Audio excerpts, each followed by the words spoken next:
Hello, what's up? This is Rain Manguera and this is Tech Diario para sa ulo ng mga balita. Let's start.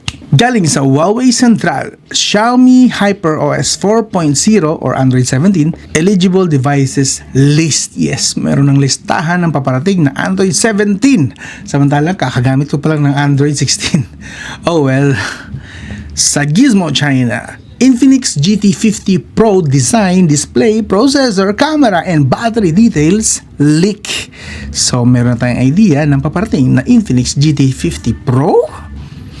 Sa Yuga Tech, Google PLDT deploy air laser internet to island barangay bypassing cables entirely. So bagong technology, hindi na maglalagay ng internet cables sa dagat.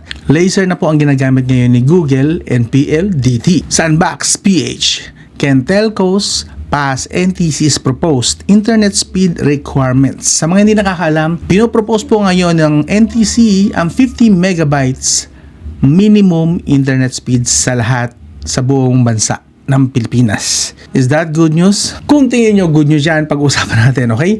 So, tara, tugmarites sa mga bagong tech topics. Sa unang balita, sa Huawei Central, sa panulat ni Emiko Matsui, Xiaomi HyperOS 4.0 Android 17 eligible devices. So, sa mga kakagamit lang ng Android 16, maparating na po ang Android 17 ngayon. Kasama ba ang devices nyo sa mga mapalad na mapapadalhan ng HyperOS 4.0 Android 17 na update na ito? Pues, isa-isahin natin dahil in Chinese ito. Diretso na tayo dun sa list. Okay, ito na yung list. Sa Xiaomi 17 Ultra, Xiaomi 17, Xiaomi Pad 8, Xiaomi 17 Pro Max, 17 Pro, Xiaomi Pad 8, Xiaomi 15T Pro, Xiaomi 15T, Xiaomi Pad Mini, itong gamit ko, Xiaomi Pad Mini, yes!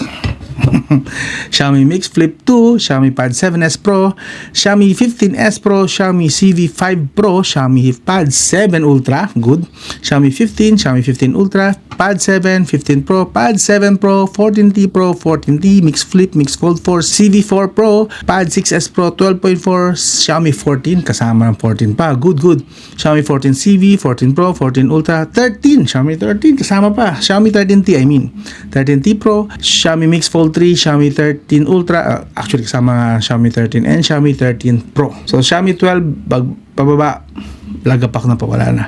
So Xiaomi 13 na yung pinaka lowest sa Xiaomi brands. Sa Redmi naman nila na lineup, Redmi K5, Redmi K60 Ultra, K70 Ultra, Turbo 5, Turbo 5 Max, Note 15 Pro 4G, kasama pang 4G, Redmi Pad 2 Pro 5G, Note 15, Note 15 Pro, K80 Ultra, Pad 2, Pad 2 4G, Note 14S, kasama pa ba? Ano sa Redmi ha? Okay sa kanila kahit na mga 4G version, ina-update pa rin nila. Sa Infinix kaya. 14 Pro 4G, 14 4G, 14 Pro Plus, 15 5G, Redmi Note 15 Pro Plus, K90, K90 Pro Max, Pad 2 Pro, 15C 5G, 15C 4G, 15 4G, Turbo 4 Pro, K8, K80 Pro, A5 4G, Turbo 4, 14R, 5G, Note 14 Pro, K70, and Redmi Turbo 3. Okay? So, yan po ang mga sa Redmi. Haba. In fairness kay Xiaomi, ang generous magbigay ng update. Sa ibang brands kasi, yung mga high-end lang usually ang binibigay nila. But here, even the 4G. Okay? Anyway, lipat tayo sa Poco. Okay? Of course, ito na. Poco Pad X1. Meron ka ba yan? M8 5G, M8 Pro 5G, F8 Pro, meron ako niyan dito sa bahay, so makakatanggap pa rin siya. F8 Ultra, this one, yes. Pad M1, C85 5G, C85 4G, kasama pa rin. Poco M7 Plus, M7 4G, F7 Pro, F7 Ultra, C71 X7 Pro, wala na to sa bahay. M7 5G, Poco X7, nandito pa to, gamit ang bunso. So makakatanggap pa rin siya ng Android 17, good. Poco X6 Pro, F6 Pro, and Poco F6. So ito yung source daw. Source is galing mismo kay Xiaomi Time. Xiaomi 17 eligible devices, 70 plus models. Okay. So that's, I guess, legit naman yung kay Xiaomi Time yung pinaka-source. What do you think? But anyway, meron kayong devices ba nakasama rito sa list na makakatanggap ng Android 17? If yes, paki-hik ano na lang. Kung hindi, anong unit niyang sa inyo at hindi kasama dito sa list na sinabi dito na makakatanggap pa rin daw ng HyperOS 4.0 Android 17. Anong unit yan? Bakit hindi makakatanggap? Anong model mismo? Exact. Okay? Anyway, kung interesado kayo, pwede kong iwan yung link sa video description. Check nyo. Baka sa sobrang bilis ng pagkakasabi ko, hindi nyo lang narinig or nalagpasan lang. Basahin nyo na lang yung link na iwan ko sa video description. Okay? Now, sa susunod na balita, sa Gizmo China, sa panulat ni Rajesh, Infinix GT50 Pro design, display, processor, camera, and battery details leak. So, ang possible na itsura niya, again, take this with a grain of salt. Hindi pa po ito final. Possible din na AI lang ito. Possible na hindi ito totoo. Yeah, so, ano lang to? Leak, rumors. Take this as rumors lang talaga, okay? The upcoming Infinix GT Pro Surface on Geekbench last month is now back in the spotlight thanks to a new report from passionate geeks. This time, the leak reveals what the phone might look like and what it could offer under the hood. So, possible nga itong itsura and possible resolution, 1.5K resolution, 6.78-inch AMOLED display with 144Hz screen refresh rate at what else? Meron siyang green LED claws. I guess that's yung mga pailaw na LED, and supposedly meron siyang 12GB RAM and 256GB up to 512GB storage option. The GT50 Pro made its Geekbench run with the same setup. Okay. Possible na MediaTek Dimensity 8400 yung kanyang chipset. Actually, it's not bad, pero it's not the fastest or the most powerful. Malayo din sa pagiging most powerful. But again, it's not bad. I'm just expecting much kasi it's a GT series ng Infinix so why not hindi pa sila umakyat ng konti sa 9400 plus, no? 9400 man lang, sayang. Okay, other details, ito yung mga points niya, single core and multi-core test. 6,000 points sa multi-core test, in fairness mataas. 50 megapixel sensor of may OIS din naman as expected, and what else, 8 megapixel ultra wide, 8 megapixel sensor. Maybe telephoto yan. And then sa front camera, 13 megapixel. Again, these are all speculations, rumors, or basta wala pa po itong katotohanan. This could be AI. For all we know, di ba? This could be AI. So, let's just hope na, actually, I'm hoping na mas mataas pa sana sa Dimensity 8400 yung chipset. But, it's still decent as a gaming phone. Why not? Okay? Possible na battery, 6,500 or 6,150 mAh kung dual cell setup. Ako okay lang sa akin ng 6,150 mAh basta dual cell setup kasi mas safe po and less prone sa overheating ang mga dual cell setup based on my experience. Okay? Charging specs will include 45 watts wired charging and 30 watts wireless charging, at meron pang wired and mga reverse charging. Okay. Infinix is yet to reveal anything about the GT50 Pro. However, not that major details are out on the web. We can expect an announcement soon. Yeah, I'm expecting din announcement soon since I'm an avid follower of Infinix products kasi magaganda yung designs nila.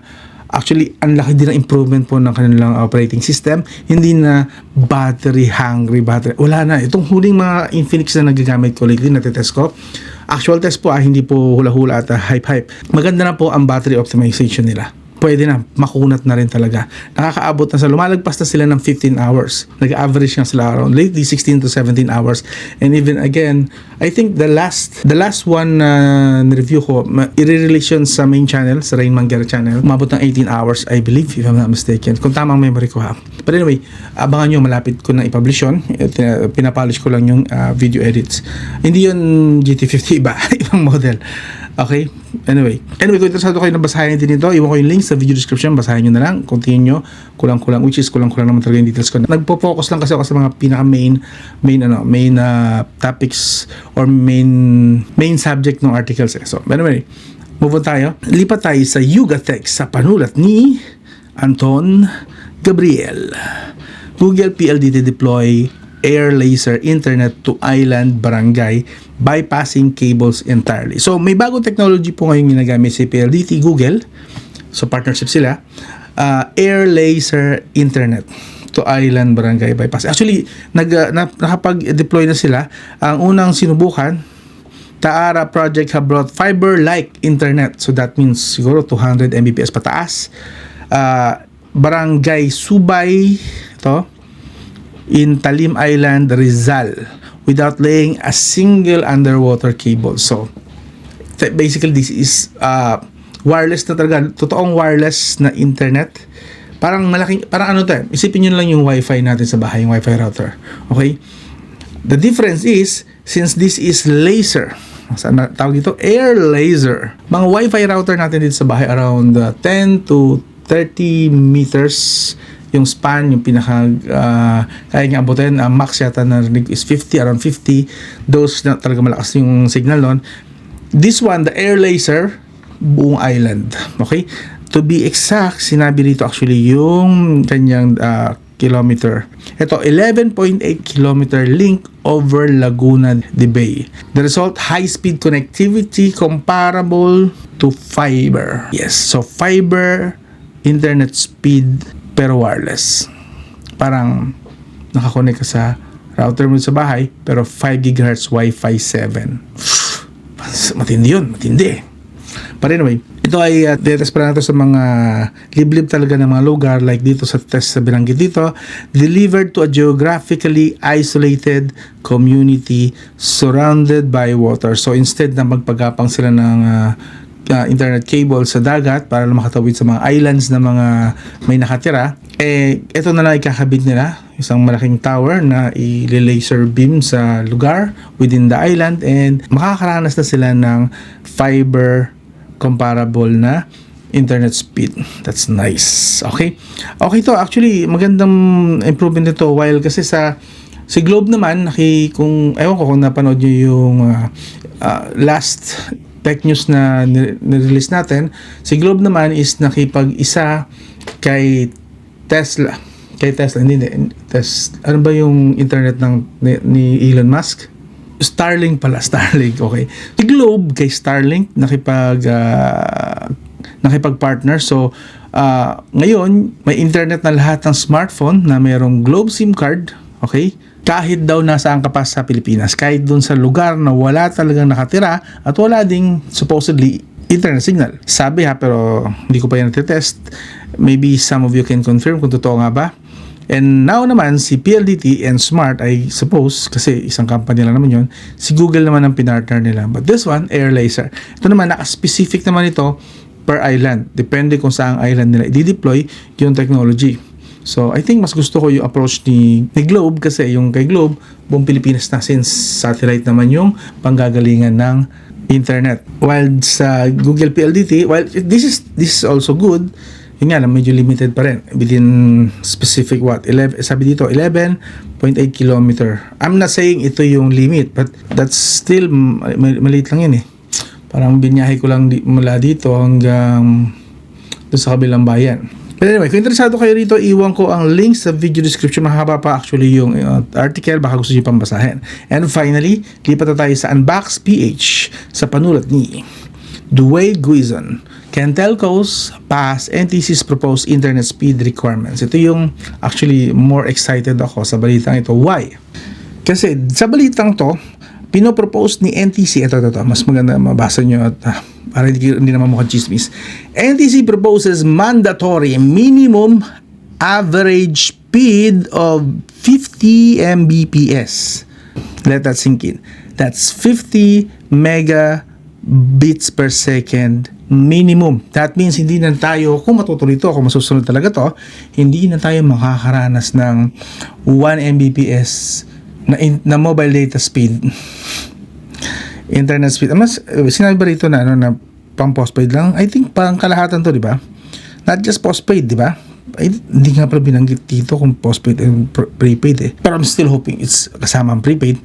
Pero pag nasa labas na tayo, that means hindi na tayo makakaranas ng below 50 Mbps na internet speed. That means makakapanood na tayo ng Netflix while nasa biyahe. Makakapag-download na tayo ng mga malalaking files kahit on the go, nasa outdoor tayo, wala tayo sa bahay, hindi tayo nakakonect sa wifi natin, mobile data lang. Ang laking bagay po nun. Kung it is what I think it is, kung lang, but I have high hopes here kasi it says here parang ang tono rito is parang matutuloy talaga to sa IELTS, hindi na ni Globe, ni Smart, ni PLDT, matutuloy ito. It sounds like that. Pero you can check this out. You can do more research about this. But for now, this is the second news na nabasa ko na the first one was actually proposal lang. And this one, while this is also proposal, this one para kasing sinasabi rito na mangyayari ito. Yung pakiramdam ko lang, it doesn't really say that here, pero yung pakiramdam ko, yung dating lang sa akin ng news is mangyayari ito sa IELTS sa gusto ni Globe and Smart.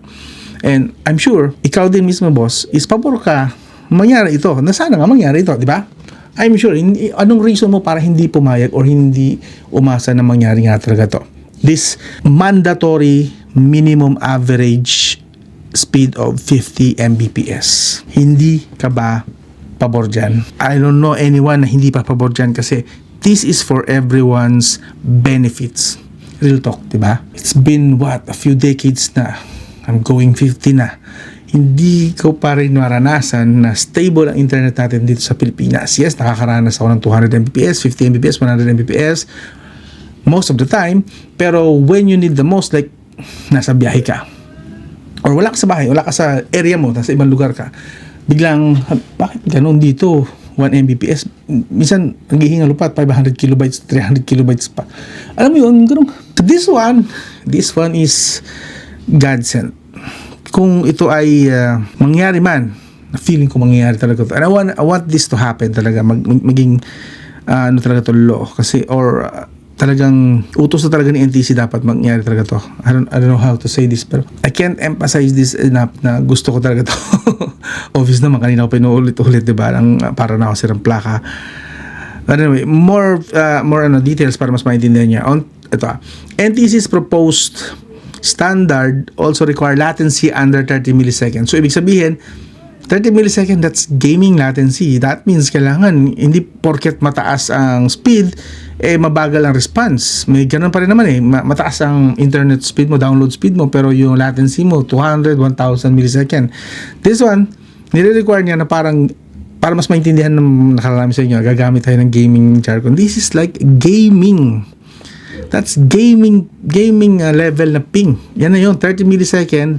Mas mababa pa dyan, 220, mas better, mas responsive talaga yung game. Going 15 millisecond, 10 millisecond, 5 millisecond, my God, that's, wow. But 30 millisecond actually is very decent na while gaming. It's not bad. Jitter, under 20 millisecond din. And packet loss of below 1%. So, below 1% lang yung tapon. My God. On top of that, must report any scheduled downtime 14 days in advance. So, hindi na sila basta-basta pwede mag-downtime anything. Magdadahilan na kaya bagsak ang internet kasi maintenance. Hindi na. Kailangan magre-report sila 14 days before. That's in advance 14 days in advance. Oh, saan ka pa? Hindi mo ba gugustuhin na mangyari yan? If there's an unplanned outage, ito naman, unplanned outage, in case na talagang wala, like, acts of nature, acts of God. Walang choice. Kinidlatan yung isang poste nila at nasira yung grid. They will have to report it to NTC within 24 hours. Okay? At kailangan valid syempre yun. Na talagang pasok siya sa unplanned outage. Di ba ang ganda nito? Sana matuloy. And sana 100% matuloy talaga. Telcos might need to step up their services as the NTC is proposing new service quality benchmark that include a minimum internet speed to ensure that all telco entrants, both old and new, identified as data transmission industry participants or DTIP, can meet connectivity standards under Konektadong Pinoy Act. This is so nice. So, ang laking tulong nitong Konektadong Pinoy Act na to, no? Tungkol saan nga ba to? Okay. Even more details. Okay. Under the NTC Service Quality Benchmark, they propose a minimum internet. So, sabi dito, di ba? Kasi kung maalala nyo, ang sabi daw dito, as they typically, the telcos, at tutukoy dito, PLDT, Smart, Globe, TNT, ano pa ba? TM.